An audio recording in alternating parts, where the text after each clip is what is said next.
Hello, welcome to stock market का ज्ञान। दोस्तों, आज हम बात कर रहे हैं एक ऐसे शेयर की जिसकी वजह से मार्केट में आज भूचाल आ गया, जो कि आज अपने लगभग लाइफ टाइम हाई से लगभग 50% डाउन चला गया। और बात कर रहे हैं हम इन्फो एज की। इन्फो एज के बहुत सारे शेयर होल्डर्स हैं और बहुत सारे लोग क्वेश्चंस पूछ रहे हैं कि सर ये गिरावट कब तक रहेगी। 5.5% गिरावट आज हुई है। दोस्तों, समझना पड़ेगा हमें कि गिरावट क्यों हो रही है और कब तक गिरावट रहेगी।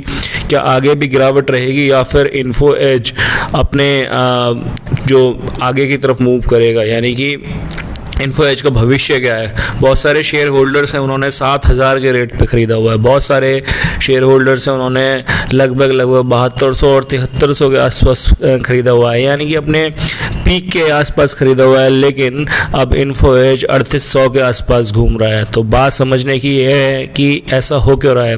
दोस्तों, आपको समझना पड़ेगा कि इन्फो एज का इन्वेस्टमेंट कहाँ कहाँ पे है। इन्फो एज का अपना बिजनेस तो है ही, जैसे Naukri.com का अपना इन्फो एज के कई सारे बिजनेस हैं, जैसे कि Naukri.com आपको पता ही होगा, या फिर 99acres.com।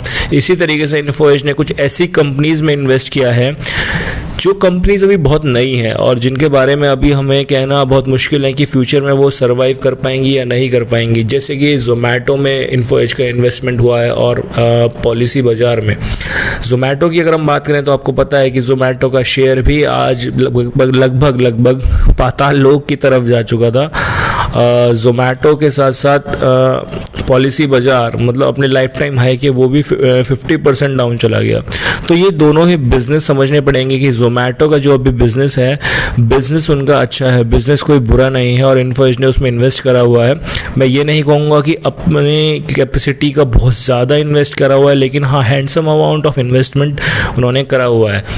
और जो जोमेटो का बिजनेस है अभी वो प्रॉफिटेबल नहीं है। जोमेटो अभी केवल कस्टमर एक्विजिशन के मॉडल पे काम कर रहा है। ज़्यादा मतलब फ्यूचरिस्टिक बिजनेस है। आपको समझना पड़ेगा कि जैसे जैसे टियर 2 और टियर 3 में सिटीज़ में जब तक ये लोग पूरा एक्विजिशन नहीं करते तब तक इनका बिजनेस प्रॉफिटेबल आने की तरफ हो भी नहीं सकता। उसके बाद प्रॉफिटेबल होगा।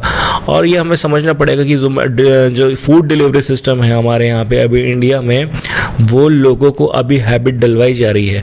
अभी वो हैबिट डली नहीं है। अभी हम बाई चॉइस करते हैं या कई बार हम लोग जाके भी खा लेते हैं। डिलीवरी हम लोग तब करवाते हैं जब हमारा मन करता है या फिर कोई ओकेजन होता है। ऐसा नहीं करता, हम मजबूरी में करते हैं। तो कोई भी बिजनेस तब तक नहीं चलता जब तक हम उसको मजबूरी में नहीं कर रहे हो। जैसे कि फ़ोन रिचार्ज करवाना हमारी मजबूरी हो गई है, डेटा पैक डलवाना हमारी मजबूरी हो गई। तो वो कंपनीज प्रॉफिटेबल हो जाती हैं जहाँ पे कस्टमर को मजबूरी में कोई चीज़ करनी पड़ती है। लेकिन जोमेटो की अगर हम बात करें तो जोमेटो में अभी भी हम खाना इंडिया में ऑर्डर करवाना एक मजबूरी नहीं है।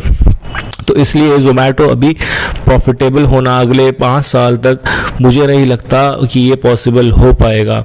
लेकिन देखते हैं, कंपनी के अपने अपने दावे हैं। उसके बाद बात करते हैं पॉलिसी बाजार की। आपको पता ही होगा दोस्तों कि इंडिया एक ऐसी कंट्री है जहाँ पे लोगों की हेल्थ इंश्योरेंस और टर्म इंश्योरेंस अभी लोग नहीं करवाते, अभी उतने अवेयर नहीं हैं। जो लोग कॉर्पोरेट सेक्टर में जॉब कर रहे हैं उनको वहाँ की कॉर्पोरेट कंपनीज करवाती हैं, लेकिन बहुत सारे ऐसे लोग हैं जो करवाते ही नहीं हैं। मैं यंगस्टर्स को भी ऐसे जानता हूँ जो लोग नहीं करवाते। लेकिन अगर मैं इन दोनों बिजनेसेस की बात करूँ तो फ्यूचर में क्या बिजनेस फेल होंगे? नहीं दोस्तों, फ्यूचर में ये बिजनेस फेल नहीं होंगे। फ्यूचर में ऑनलाइन फूड ऑर्डर कराना कहीं ना कहीं हमारी मजबूरी हो जाएगी, क्योंकि जिस तरीके से हम लोगों को टाइम नहीं रहेगा और जो अगली जनरेशन है वहाँ पे वर्क लाइफ बैलेंस के बीच में हम लोग सोचेंगे कि खाना क्यों बनाएं, खाना घर पे बनाना ज़रूरी नहीं है। इसलिए डिलीवरी सिस्टम हमारा जो है मतलब वो ज़रूरी हो जाएगा। और जहाँ तक पॉलिसी बाज़ार की बात करें, पॉलिसी बाज़ार अभी भी ठीक बिजनेस कर रहा है। अभी भी अगर आप लोग देखें तो अगर आप सर्च करते हैं किसी भी पॉलिसी के लिए तो सबसे पहले आपके पास पॉलिसी बाज़ार का पोर्टल आता है और उस पर आप ज़रा भी एक बार नेविगेट करते हैं तो आपके पास तुरंत कॉल आ जाती है। तो अभी इंडिया में बहुत सारी पॉलिसीज़ होनी बाकी है, यानी कि बिज़नेस अभी आना बाकी है। तो अभी बिज़नेस पूरी तरीके से आया नहीं है। तो इन्फो एज का जो रिलेशन है इन दोनों कंपनियों के साथ वो ग्रो कर, मतलब जब तक ये ग्रो नहीं करेंगी तब तक वो भी ग्रो नहीं हो पाएंगी। तो ये बात समझने की है कि इन्फो एज का बिजनेस किन चीज़ों के ऊपर डिपेंड है। तो यही रीज़न है कहीं ना कहीं कि इन्फो एज इतना मतलब ग्रो नहीं कर पाया है। और जोमेटो और अपना जो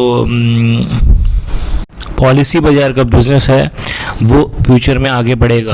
तो फ्यूचर के हिसाब से अब बात करें तो इन्फो एज को आप ज़रूर इन्वेस्ट कीजिए।